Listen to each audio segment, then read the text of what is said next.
Hi guys, welcome to another video. Today I'm going to start a new series. I'm going to review Cobra Kai. I just recently watched this show on Netflix. I mean, oh my goodness, this show is just so much fun. I love the Karate Kid movies, well, the first three. And yeah, so man, this whole binge watching of about 6 hours, I guess it was. There's 10 episodes each season. There's only 2 seasons.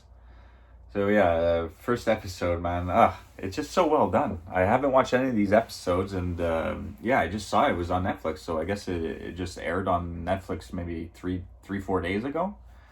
So yeah, the last couple of days, boom, I watched both seasons. I just had a blast with it. So yeah, it's on Netflix. If you guys didn't know, man, this is a heck of a series. We're gonna review this one a bit differently though. I'm gonna scan through the scenes. I don't know if I'm allowed doing this, but who cares? So yeah, we're gonna go back to 1984, the All Valley Championship there for the end of part one.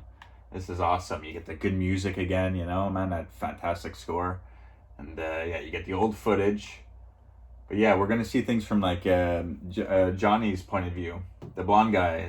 I guess he was like the best Cobra Kai there was, So yeah, he was the villain in part one. So we're gonna kind of see 34 years later, like how his life turned out and everything. But just to start the show, we're gonna get the 1984 footage. I really enjoy when they're going up against each other, because what's different a bit while they're fighting, we get like a freeze frame, and we get some black and white freeze frames, and it'll say 1-0 LaRusso, 2-0 LaRusso, and then 2-1, 2-2, and then the infamous elbow to his leg right there, and then we get his warning. And this is interesting. This comes into play after, because this kick here is actually illegal. I mean, we never thought about that, Well, yeah, this kick is illegal. It should have been maybe a warning, but they gave him the win, So he's knocked out on the mat. This is new footage, but it's supposed to be him when he's younger. We get it pans in on the Cobra Kai crest. Then we wake up, 34 years later, present day. He's in bed, beer bottles. He's just getting by, I guess. He's cooking up bologna, watching TV. You just get a sense of where he lives, his apartment building, and everything. So yeah, when he's coming out of his apartment, we get one of the main kids, one of the main actors here, Miguel. And he's good. He's pretty good. He almost looks like a young Ralph Macchio type, So yeah, he lives next door in this apartment complex, and he's like, excuse me, just moved here. He's trying to be all friendly to him. He's like, yeah, what do you want, And that's so. It's just so funny, because like. And nowadays, like with the dialogue and everything, everyone's so like careful what they say, But in the 80s, it was like, you just had to find the humor in a lot of things, So they almost brought that type of mentality back in the show. It's like, they don't care, they don't care about feelings, But it's just a good to recapture, and kind of like catch up with the guys, over 30 years later. It's just so incredible, this type of show. It's really unique. So yeah, we see Johnny, and he's like, this building, I've been in this shithole for 10 years. The pipes are gonna leak, don't bother me with this shit. Just don't talk to me. The only reason why I stay here is because no one talks, It's quiet, So he's like, the kid's all confused. All right, he takes off in his Ford Firebird. We get the nice Cobra Kai friggin' scene here. This is beautiful. Yeah, I just love it. Every episode has kind of like a different opening, but like it's that type of writing, man. It's just so beautiful, guy. Oh, love it. So, yeah, when he's driving, you get the opening credit sequence there, and then you get him at just driving his car, but he bumps into a LaRusso billboard. So Ralph Macchio has been successful in life. He's opened up a dealership, LaRusso Auto Group. So he sees his billboard, and he's like, oh, God, not another one, like, yeah. So he's still haunting him, all these years later. They're still in the same area. He's living in Reseda, and we find out later Ralph Macchio's in Encino, in a nice, beautiful house and stuff like that. So yeah, we get him at his job, Johnny. He's fixed, he takes out a rat out of the gutter. He's up on the ladder, takes a rat out of the gutter. He gets zapped. I guess he's just like a, do it all type of guy. I don't know. This scene's so funny when he's trying to install a TV on the wall. This girl's like, whoa, what did I tell you? I said the TV has to go on the wall opposite the door. He's like, this is opposite the door. She's like, not, but they both have a door, you know? So she's like, not that door, stupid, that one, you know? So they're fighting back and forth. And she's like, on top of it all, you took a shit in my powder room. He's like, well, you told me to go to the bathroom there. She's like, I didn't know you were going to take a shit, you know? He's just like, doesn't give a shit, you know? So he has, some words with her, and he's like, you're bitchy, you know, or whatever. And he's like, what did you call me? And he's on the phone with his boss. He gets fired because, they say he called her a bitch, but, he's just like, yeah, you're bitchy, you know? Grabs a crappy slice of pizza at the store where it's like a little strip mall where he's going to open up his dojo soon. But yeah, this guy the guy working at the store, this clerk guy, handles the pizza. He's got his dirty hand over the pizza. He's got a Band-Aid on his finger. He can't find a plate. It's great.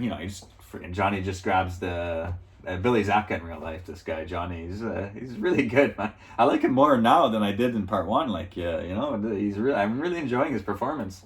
It's good that he kept up his acting skills. But so when he grabs his pizza, these kids pass him and they go in. They kind of blow smoke in his face, but he kind of brushes it off. And this homeless lady's like, hey, you don't take my spot. He's like, I'm not homeless. That's my car over there, I'm just eating my pizza. And then that next door neighbor kid of his gets bullied out of the store by those kids. And he doesn't do anything at first, They're beating on him. They throw the Pepto-Bismol on his head. It's only when the kids shoot him and he goes flying into his car. Hey, watch the car. Then he's going to say something. So yeah, he's like really a rough type of guy. He's down on his luck and he's not doing the right thing really, but he's like trying to come around kind of, as the series goes on. But yeah, he really doesn't give a friggin' crap, at all. So yeah, he takes on these 4 teenage kids. He's great. We get to see his karate in action and stuff like that, Yeah, he does good. But the cops come, mace his eyes and everything. But Miguel, his neighbor, sees all that, He's like, oh my God, he's like incredible. He comes out of jail the next day. Johnny's, my God, lost his job, is going to jail. Miguel sees him when he comes back, He's like, yeah, I just want to say thank you. He's like, all right, you said it, and walks away. He's like, can you teach me play, some karate, please? Like, no, I'm not sure I'm not being around kids after, I just assaulted some. Comes into his house. See, we got his some caretaker woman with, we find out his stepfather already in his house. Talking about his spoiled meat and all that goofiness. But I mean, he has a bad relationship with his stepfather, he was close with his mom, and his mom married, this guy. So in part one, he was a rich kid, but we find out it wasn't a happy household, He loved his mom, but the mom just wanted to marry a guy that could take care of them, So he's like, I miss your mom because his mom passed away. And but he's a hard ass. He's like, I'm just going to pay you off to get you out of my life, So he writes him a check. He's like, I don't need your money. He rips up the check, my goodness. And he's watching Iron Eagle there, Louis Gossett Jr., and it's a big emotional scene. We got some motivational speaking by Louis Gossett Jr., and he's having some flashbacks. And, it's really he's getting back to the old feelings, And then boom, banzai, LaRusso's commercial hits the screen. They said, what the fuck, He's like, oh my God, this guy, you can't escape him, He's ruined his life. So he's drinking and driving, got some music, get some flashbacks of Valley, Elizabeth Shue, Ralph Macchio back in the day too. Some glimpses, of Miyagi kicking the shit out of them, and his sensei, John Kreese, played by Martin Cove. So yeah, he sees the little tournament area at the beginning of part 2 where Kreese breaks his second place trophy. So he stops by that exact spot, and he's having the flashback scenes, of that exact scene. And while this is happening, boof! Girls hit his car, out of nowhere, and she's like, I told you not to text and drive. We find out later the girl in the back is LaRusso's daughter. The girl driving is, she's a bit of a snob at school. And this one's like a free spirit, But so this is the first scenes with these characters. He comes rushing, he scares the shit out of girls. And they just take off, you know. He's so angry, you know, and his car won't start. He goes to start his car, the fucking airbag hits him right in the face. The tow truck comes, you know, takes his car away. He's like, here's the receipt. And he's like, well, where do I go pick up the car? You know, while he drives away, he's like, it's on the card. And we see it's LaRusso's Auto Group. He has to go pick up his car at Ralph Macchio's place. So yeah, he goes in there with the hood. He's trying to avoid everything. He goes sees his secretary, and he's like, you know, I want to bring my car somewhere else, you know. And then while he's walking out, LaRusso, he's like, Johnny, I thought that was you. You still got those blonde, you know, golden locks there, you know.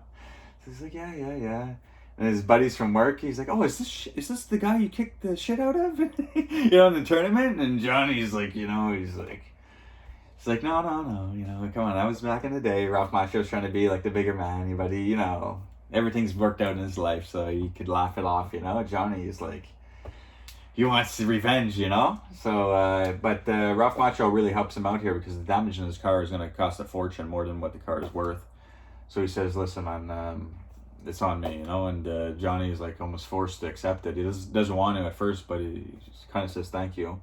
He's like, wait, and he's like, wait here, I got something for you. And then that's when we see the girl in the back of the car when those girls hit his car. His daughter comes running into the show and gives him a hug and everything. So he sees that, so he starts walking out, but he runs off and he catches up to him and he gives him a little bonsai tree, you know, because he gives one to every customer. You know, so yeah, he's like, all right. So while he's walking out, man, this is like we're leading into the ending. This is where he gives him the bonsai tree. It's beautiful friggin' music, and he smashes the friggin' bonsai tree here. And this is where he's like, all right, man, I'm gonna make something of my life right here, you know. And then this is where he starts training Miguel. We see him opening up a little dojo. It's not legit yet. And are you sure you're ready? Oh yeah. Oh man, this show pumped me up, man. I'm so happy I can't wait for season 3. It's already been like filmed and announced. But man, that music. So yeah, he's got his first student. He's taking him under his wing. He's gonna strike first, strike hard, no mercy. He's bringing back Cobra Kai, but he's trying to change it, you know. But he's still got those hard, like mentality, you know. So, but it ends with the good music, and he's doing motivational kind of like speech, and with Miguel, and you see him like fixing up the little dojo at the strip mall, and then ends on the credits there. But man, what an episode, man! I was blown away. I couldn't believe the quality. It was unbelievable. So yeah, that was the first episode of Cobra Kai. My goodness, love it to death. I binge watched it. I'm gonna watch each episode again, taking the notes, and we'll skim through it. And hope you enjoyed this one anyways. Until next time, take care, guys. Bye.